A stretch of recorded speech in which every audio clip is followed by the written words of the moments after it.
ఏమైంది మళ్ళీ వచ్చి రోడ్ల మీద వాడాల్సిన కాడికి వచ్చింది రైతులకు పూర్తిగా రుణమాఫీ కాలేదు. మొత్తం అయింది ఒకటే దెబ్బ చేసినామని చెప్తున్నారు కదా. కాలేదు.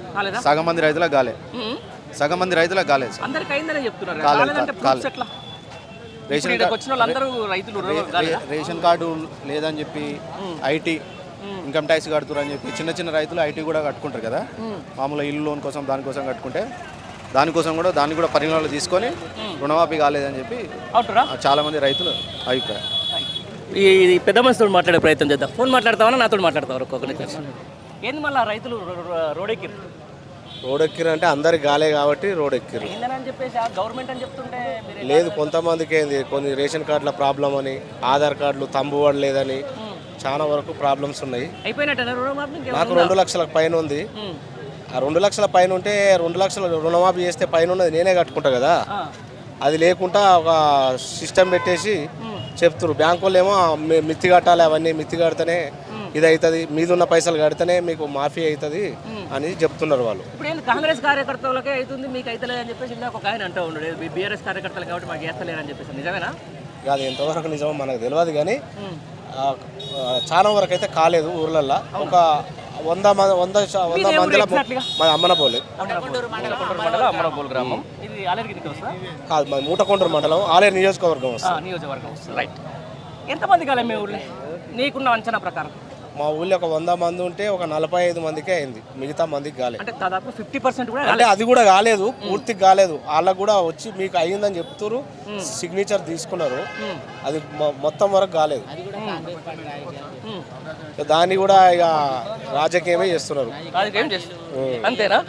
ఏమైంది మరి పెద్ద మనిషి మళ్ళీ ఏంది ధర్నా ఏంది, రాస్తారోకి ఏంది, కథ ఏంది, కార్ఖాన ఏంది? నా పేరు మామిడాల అంజయ్య. నేను కొలన్పాక ఆలేరు మండలం మాది. నేను ఒక 15 ఎకరాలు నాటు పెట్టిన. 1999లో ఉమ్మడి నల్గొండ జిల్లాలో ఉత్తమ రైతుని నేను. అప్పటి ఎలిమినేటి మాధవరెడ్డి గారి చేతుల మీద, నీలం సాహని కలెక్టర్ గారి చేతుల మీద ఉత్తమ అవార్డు తీసుకున్నా. కేసీఆర్ గారి ప్రభుత్వం ఉన్నప్పుడు ప్రతి సంవత్సరంలో జూన్ మాసంలో నవంబర్ 2 మాసాలలో రైతు బంధు కింద ఎకరానికి 5,000 రూపాయలు పడేది. ఇలా రైతు బంధును కాస్త రైతు భరోసాగా మార్చిండు. ₹1 పడలేదు. 7,500 ఏ ఒక్క రైతు, మీరు ఇక్కడే కాదు, ఏ ఒక్క రైతు కూడా 7,500 కాదు 5,000 రుణమాఫీ అని చెప్పిండు. రుణమాఫీ చెప్పింది ఆశా వర్కర్లని, అంగన్వాడీ టీచర్లని, చిన్న ఉద్యోగాలు ఉన్నాయని, ఐటీ కడుతున్న వాళ్ళని చెప్పేసి ఎవరికి ఇవ్వకుండా మా కొలనపాక గ్రామంలో 1,450 మంది సుమారు వివిధ బ్యాంకులలో రైతులు రుణాలు తీసుకునే వాళ్ళు ఉన్నారు. అందులో ఇప్పటికి 320 మందికి మాత్రమే మాఫీ అయింది. ఇంకా 1,100 పైచిలుగు మందికి ఎవరికి మాఫీ కాలేదు.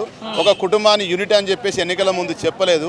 ఇప్పుడు ఒక కుటుంబాన్ని యూనిట్ అని, రేషన్ కార్డు యూనిట్ అని రకరకాల కొర్రీలు పెట్టి ఏ రకంగా తీసివేయాలనే, ఎగ్గొట్టాలనే ప్రభుత్వం ఒక నిరంకుశ ఆలోచన విధానం చేస్తుంది. రైతులందరూ దీన్ని ఏమి వదిలిపెట్టారు. ఈ రోజు మొదలైంది ఇది.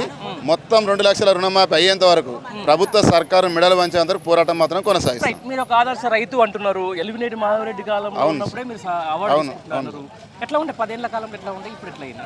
అప్పటికిప్పటి రైతుకు ఈరోజు ఎందుకు ఇవ్వాలనే ఆలోచన దురుద్దేశం వాళ్ళకుంటే, ఒకనాడు 2006లో జాతీయ ఉపాధి హామీ పథకం కింద కూలీలకు కేంద్ర ప్రభుత్వం, అప్పటి మన్మోహన్ సింగ్ గారి సర్కార్ ప్రభుత్వం గ్రామాలలో ఎన్ఆర్ఈజిఎస్ కింద ఉపాధి హామీ కింద పనులు ప్రకటించింది.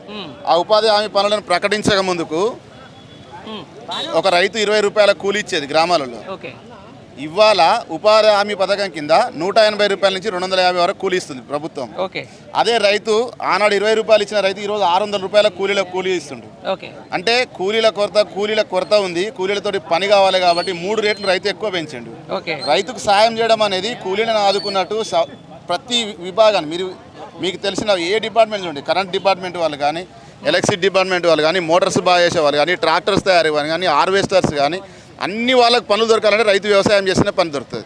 ఫర్టిలైజర్ షాప్ నడవాలన్నా, ఇత్తన ఉత్పత్తి తయారు కావాలన్నా, తినేవాడికి తిండి దొరకాలన్నా, మేమెందుకు వ్యవసాయం చేస్తున్నాం నష్టపోతున్నామంటే, సిగరెట్ తాగేవాడు ఆరోగ్యానికి హానికరం అని తెలిసినా సిగరెట్ తాగక ఊకోడు. మందు తాగితే ఆరోగ్యానికి చనిపోతామని మద్యపానం మీద రాసి పెట్టినా తాగక ఊకోడు. కానీ ఈ ప్రభుత్వం ఏమైనా ఆదుకుంటుందేమో, గత ప్రభుత్వం కంటే ఈ ప్రభుత్వం ఏమైనా మంచి చేస్తుందేమో, రేవంత్ రెడ్డి సర్కార్ అని చెప్పి ఎన్నికల ముందు మోసపోయినాం. ఇప్పుడు అందరూ మళ్ళీ తిరగబడే రోజు వచ్చింది. రైట్. మొత్తానికి ఇది ఏదైతే బీఆర్ఎస్ పార్టీ పిలుపు ఇచ్చినటువంటి రైతు నిరసన దీక్షకు సంబంధించి ఈరోజు ఆలేరు నియోజకవర్గంలో ఉన్నటువంటి రైతులు చెప్తున్నటువంటి పరిస్థితి. మొత్తానికి 2 లక్షల రుణమాఫీ ఏకకాలంలో చేసినాం, మొత్తం ఎక్కడిదక్కడ కంప్లీట్ చేసినామని చెప్పేసి ఈరోజు అసెంబ్లీలలో పార్లమెంట్లో గప్పాలు కొట్టుకుంటున్నటువంటి కాంగ్రెస్ నేతలకు ఇది ఒకసారైనా కూడా ఖచ్చితంగా చూసుకోవాలి. నిజమైన ఆదర్శ రైతులు చెప్తా ఉన్నారు, వైపు మహిళా రైతులు చెప్తా ఉన్నారు, వైపు సన్నకారు రైతులు చెప్తా ఉన్నారు. వీళ్ళందరికీ సంబంధించి అసలు రుణమాఫీ మాకు జరగలేదు. 1.25 లక్ష కొర్రీలతో ఈరోజు రుణమాఫీని కంప్లీట్ చేసి ఈరోజు మేము రుణమాఫీ చేసినామని చెప్పేసి చెప్తున్నటువంటి ఈ కాంగ్రెస్ ప్రభుత్వానికి ప్రజాక్షేత్రంలో ఖచ్చితంగా బుద్ధి చెప్తాం. రానున్న రోజుల్లో ఏది ఏమైనా కూడా ఈ కాంగ్రెస్ని మాత్రం తీరుని ఎండగడతామని చెప్పేసి కూడా యావత్ రైతాంగం అంతా కూడా అంటున్నటువంటి పరిస్థితి. రానున్న ఏదైతే రుణమాఫీకి సంబంధించి పేరు చెప్పినట్టుగా 2 లక్షల రుణమాఫీ ఖచ్చితంగా జరిగి తీరాలి, తీరకపోతే మాత్రం ప్రతిరోజు మిమ్మల్ని వెంటాడతామని చెప్పేసి కూడా ఈరోజు కాంగ్రెస్ నాయకులను హెచ్చరిస్తున్నటువంటి పరిస్థితి. కెమెరా పర్సన్ కళ్యాణ్తో కలిసి పండరి ఆలేరు నుంచి. Thank you.